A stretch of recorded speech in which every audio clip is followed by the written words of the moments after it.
Allah aynan oyatda aytadiki, A'udhu billahi minashaytonirrojim. Va ma xalaqtul jinna val insa illa liya'budun. Men bu insu jinsni faqatgina menga ibodat qilishlari uchun yaratdim deydi. Demak, Xoliq azza va jalla o'zi bizni yaratgan, ibodat unga bo'ladi. So'raladigan har so'rovimiz, talabimiz, istagimiz, xohishimiz, hojatimiz undan bo'ladi. Boshqalardan so'ralmaydi. Borib bir qabrga borib yoki boshqa bir joylardan borib o'shadan ham bir narsa umid qilishlik Alloh asrasin, bu ayni shirk bo'ladi. Mana bu videolarda ko'rib qolyapmiz. Ishqilib bizni kelgan qavmimiz qilmasin-da deyman men. Uni kimligi noma'lum-da, lekin bir ikkita afrikaliklarda ham ushlayapti. Ka'baga kelib, nodon, ahmoq, johil Ka'baga kelib sehr ishlarni qilyapti. O sehringning ta'siri bo'larmidi? Allohning bayti bu. Nodon kelyapti, o'sha sehr tugunlarini, har xil bir o'sha shaytonni bir bo'lmaydigan bir isqirt narsalarni, najas narsalarni Ka'baga bog'lab ketyapti.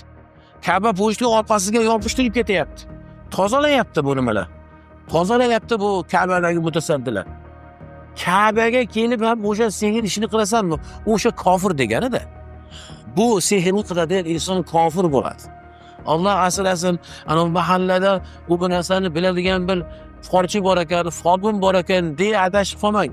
Nega buni ko'p aytayapman, ta'kidlayapman? Chunki mana meni viloyatimda hojilar hajdan qaytib mana shu ishlarni qilayotganligini eshitamizda. Hajdan qaytgan, kelgan, Allohni ulug'lagan, u tavhidni aytgan, talbiyalarda aytgan. Alloh taolo uni gunohini inshaalloh kechgan. Kelyapti-da yana o'sha otalardan qolgan, bobolardan qolgan, al-musobdan qolgan boyagi shirkiy amallarni qilib, so'zimni avvalida aytdim. Nima qiladi? Bir o'sha folbinga borib, unga qo'l beradi. Qo'l berish nima? Bir joyi bir mayib bo'lib qolib, xasta bo'lib qolsa, folbinga boradi, folbin aytadiki, "Ha, siz tezda bir oq qo'yish so'yishingiz kerak ekan, bir xo'roz so'yib olishingiz kerak." U folbin yaramasa, kelgan insonni iqtisodiy holatiga qarab aytadi. Shuni uni jinlar aytib turadi-da. Bu deydi oddiy bir deydi duradgor deydi. Bu deydi anoda qorovul deydi. Bir katta bir joylarda, mansablarda ishlaydiganlariga katta qo'ylar va nimalar aytadi, buqalar aytib yoradi. Nima qilaylik desa, o'sha qonini so'yib deydi, qonidan o'ziga surtasi deydi. Qonidan olib deydi bir pichimga yoki oynaga yoki pichoqqa surtib, o'shani qonlab deydi bir to'rg'a solib osib qo'yasiz. Bu nima deganligi? Bu deganligi, ey shayton, ey iblis, biz senga qulluq qilamiz. Mana seni ulug'lab, seni yo'lingda mana qurbonliklarni kesdik.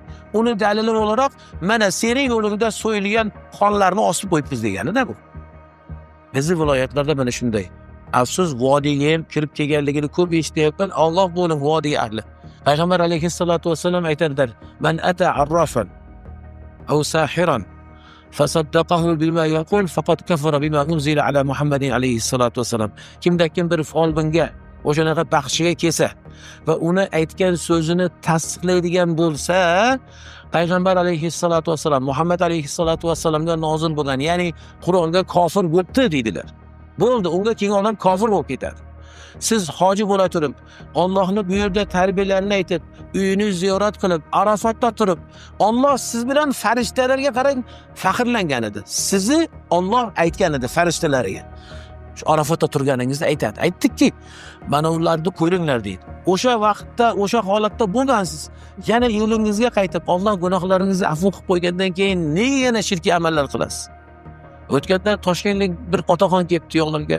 Hazrat deydi, shu hozir xursandman-da bugun. Ha, nima xursandsiz? Hajga ketyapmiz, borib Zangi buvondan izn olib keldim deydi. Bu nima gap bu? Qayerda aytilgan Zangi buvodan hajga ketish izn oldi? Yana bizni bu yoqdagi e'tiqodchilar chiqaribdiki, e'tiqodchilar o'zini e'tiqodi u. Hajga ketgan inson Hazrat Buxoriyni ziyorat qilmasa, haji qabul bo'lmas ekan. Bu qanday shirkiy bir amallar? Hazrat Buxoriyni tinch qo'yaylik. Zangi buvoni tinch qo'yaylik. Bu nima gap bu? Mana shunaqa holatlar bo'lgan edi, endi bu yoqda qolsin. Siz endi bu yoqdan qaytganingizdan keyin unaqa shirkiy amallarni qilmang. Siz bu yoqda mana tavhid bilan yashadingiz. Bizni o'zimizni bilan viloyatlarda, aynan Jizzaxlarda biz bunga qarshi ko'p gapiramiz. Lekin odamlarni Alloh o'zi insofini bersin ekanda. Hidoyat Allohning qo'lida ekanda. Qarang, biri umrida namoz o'qimagan. yo'lda qanaqadir avtohalokat bo'lib, hodisa bo'lib vafot qilyapti-da, shu e'tiqodi bor, buzuq e'tiqod. Bu shaytonning vahiysi bor. Alloh taolo oyat karimada va inna shayatina la yuhuna ila awliyaihim deydi.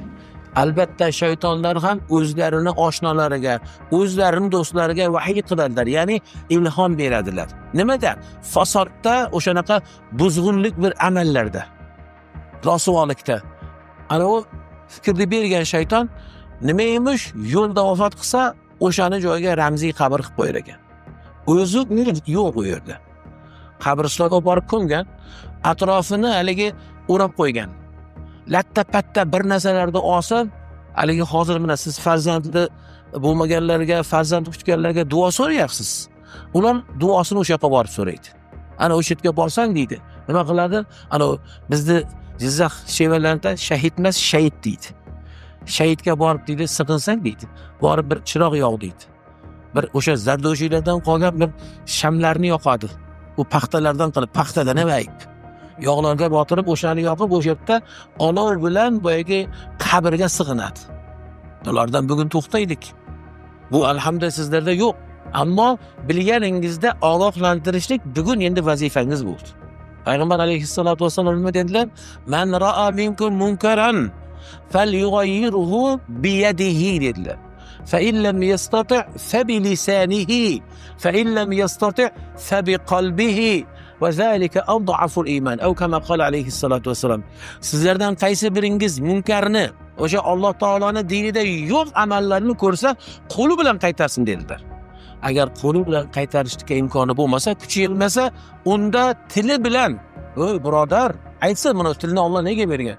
Mana u shirka, bu xato Allohning g'azabiga duch qiladi-ya. Alloh taoloning la'nati tushadi bu shirkiy amal. So'rasangiz Allohning o'zidan so'rang deb ayting tilingizda. Agar tilingizda ham aytilmasangiz, dilingizda shuni munkarligini aytib qo'yishingiz kerak ekan. Ha, shu yaxshi bo'lmadi-da. Shu ishi yaxshi emas deb eng bo'lmaganda dilingizda, qalbingizda o'tkazing ekan va o'shani iymoni zaif dedilar Rasululloh. O'sha zaif iymon dedilar. Biz hozir dilimizda ham e'tibor qilmasak, unda nima bo'lamiz? Bilmadim. Zaif iymondan keyin iymonsiz bo'lib qolamiz-da. Bugun buni eshitdingiz azizlar. Endi siz haqiqiy muvahhid. Muvahhid nima deganligi? Allohni yakka deydiganlar. Faqat har ishini Alloh taolodan so'raydiganlar. Ibodatni Allohga qiladiganlar. Faqat Alloh deydiganlar bilan bugun sizsiz. Hajga keldingiz, shu ta'limni olasiz, elingizga mana shu bilan muvahhid bo'lib borasiz, munkarlarga, o'sha shirkiy amallarga albatta siz qarshi turasiz. O'zimizda bo'lyapti. O'zimizda G'allorolda ham bo'lyapti. U hajga ketyapti. U hajga ketyapti-da, keyin bu chaqirib, men deydi, har doim kelaman-da, bitta katta Hasan tosh bor ekan. Endi hajdan oldin ham sig'inib ketay, shunga bir sig'inishga chaqirdim deb, qavmi qardoshini chaqirib, o'sha yerda qo'y molini so'yib, ziyofat qilyapti. Bizda mayobka deydi-ku. Ha, o'sha mayobkasini boyaga sig'inadigan toshda qilar ekan. O'zi hajga kelyapti. Uni hajim. Kelishda shirkiy amal qilib kelyapti. Nima emish? Ota bobosi sig'inganmish. Tog'da bitta alohida bir sal shakli bir chiroyli bir tosh. Tog'da o'sha toqqa sig'inarmish. Mana shu holatlar, mana shu bizning jamiyatimizda bo'lyapti-da. Biz musulmonlar shu ishni qilyapmiz. Alloh saqlasin. Hajimizda nima foyda unda? Hajimiz yonib kuyib ketadi. Bugun takrorlaymiz azizlar, talbiyani aytgani keldik. Talbiyani demak o'zi ma'nosi tavhid ekan. Allohni yakka, yolg'iz deyishlik ekan. Uni ma'nosini bugun fahmlab oling.